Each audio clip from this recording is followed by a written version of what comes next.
나는 선근증이 있어요 라고 해서 선근증이 있으면 무슨 치료를 해야 됩니다 이렇게 정해져 있는 것이 아니라,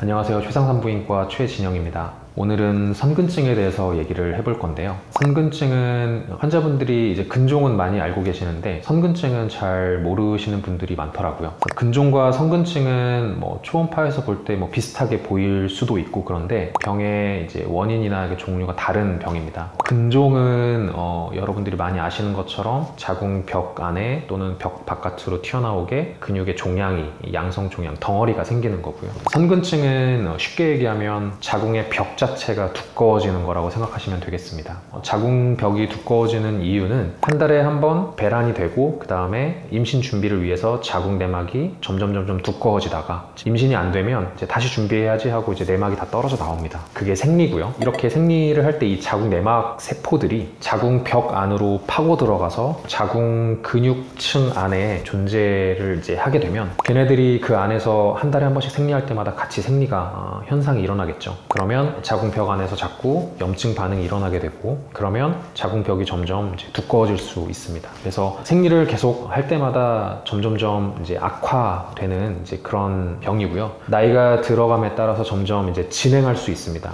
나이가 젊을 때 병의 초기에는 병이 좀 잘 보이지 않고, 초음파에서도 잘 보이지 않고 환자분도 증상이 별로 없을 수도 있는데, 나이가 들어감에 따라서 생리를 계속함에 따라서 점점 증상이 심해지는 만성병, 저는 환자분들한테 만성병이라고 설명을 하거든요. 그래서 선근증이 생기면 뭐가 안 좋냐? 자궁벽이 일단은 두꺼워져서 자궁이 커질 수 있겠죠. 네, 국소적으로 일부분만 두꺼워지기도 하고, 어떤 경우는 근종처럼 이렇게 동그랗게 종양처럼 보이기도 하고요. 자궁벽 전체가 다 두꺼워지기도 합니다. 그렇게 자궁이 커지면서 생리 때 이제 생리 통증, 생리통이 심해진다든지, 아니면 생리와는 상관없이 골반에 자꾸 불편감이나 통증이 생긴다든지, 밑이 빠지는 것 같다, 골반이 불편하다, 허리가 아프다, 압박감이 느껴진다, 부부관계를 할 때 골반 쪽이 많이 아프다, 그리고 나이 이제 40대 중반 후반 넘어가면서 생리양이 되게 많이 늘어나서 빈혈이 생기거나 이런 이제 생리와 관련된 통증이나 출혈, 이런 것들이 이제 문제가 되겠습니다. 또 한 가지 중요한 문제는 자궁이 하는 가장 중요한 역할인 이제 임신에 대한 영향이겠죠. 병이 심하지 않을 때는 사실 임신에 큰 영향이 없을 수도 있겠지만, 병이 점점 심해질수록, 선근증이 점점 심해질수록 임신에 미치는 영향이 더 커질 수가 있습니다. 난임이 생길 수가 있고요. 자꾸 유산이 된다든지, 아니면 임신이 잘 되고 초기도 잘 넘겼는데 만사까지 못 가고 조기 진통이 생기거나, 아니면 이제 조기 진통의 결과로 조산이 자꾸 된다든지, 그런 부분들에 영향을 줄 수 있습니다.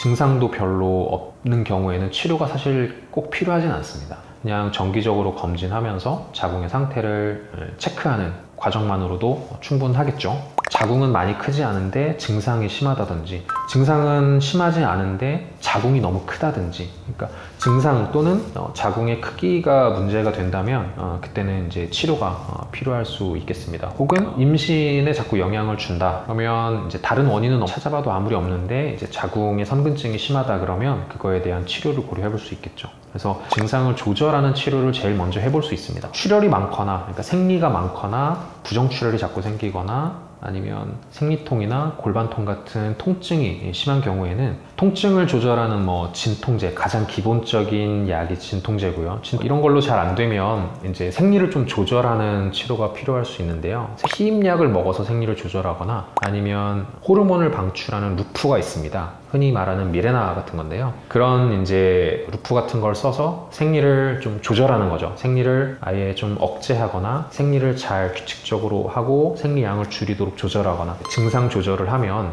또 삶의 질이 올라가고 하기 때문에 그렇게 치료를 고려해 볼 수 있습니다. 이런 기본적인 치료로 잘 안 되거나, 아니면 기본적인 치료를 했는데 부작용이 있어서 너무 힘들어서 잘 할 수가 없다 그러면 그 다음 단계의 치료로 넘어가 볼 수 있겠죠. 이제 다음 단계로는 결국 이제 자궁에 대한 적극적인 치료를 고려를 해봐야 되는데요. 대표적인 것들이 보통 이제 하이프를 통해서 자궁 선근증을 좀 죽인다든지, 아니면 경우에 따라서 수술적인 방법으로 그 벽의 일부를, 자궁의 일부를 좀 이렇게 제거하는 겁니다. 선근증이라고 생각되는 병변을 제거를 하는 건데, 뭐 근종 같은 경우는 이제 덩어리 혹이기 때문에 걔를 이렇게 딱 제거를 할 수가 있는데, 선근증은 덩어리, 이렇게 경계가 있는 덩어리가 아니고 벽 자체가 두꺼워지는 것이기 때문에 수술로 걔네들을 뭐 이렇게 딱 없애거나 완전히 그러기는 좀 어렵고요. 선근증의 일부를, 부피를 줄이는 거죠. 근데 이제 결국 너무 증상이 심하거나 병변이 너무 심하거나 하면 이제 최후의 수단으로는 이제 자궁을 절제하는 방법을 써볼 수도 있겠습니다. 그래서 어떤 치료를 하느냐는 환자의 상태, 그리고 향후에 임신을 할지 안 할지, 그리고 증상이 얼마나 심한지, 뭐 이런 것들에 따라서 개개인별로 너무나 다르게 생각해 볼 수 있기 때문에, 환자 나는 선근증이 있어요 라고 해서 선근증이 있으면 무슨 치료를 해야 됩니다 이렇게 정해져 있는 것이 아니라, 환자의 증상이나 뭐 영상검사의 결과, 자궁이 얼마나 큰지, 병변이 어디에 있는지, 환자가 나이가 얼마나 됐는지, 임신을 할 건지 말 건지, 이런 거에 따라서 철저하게 개개인에 맞춰서 치료를 해야 되는 그런 병이라고 볼 수 있겠습니다.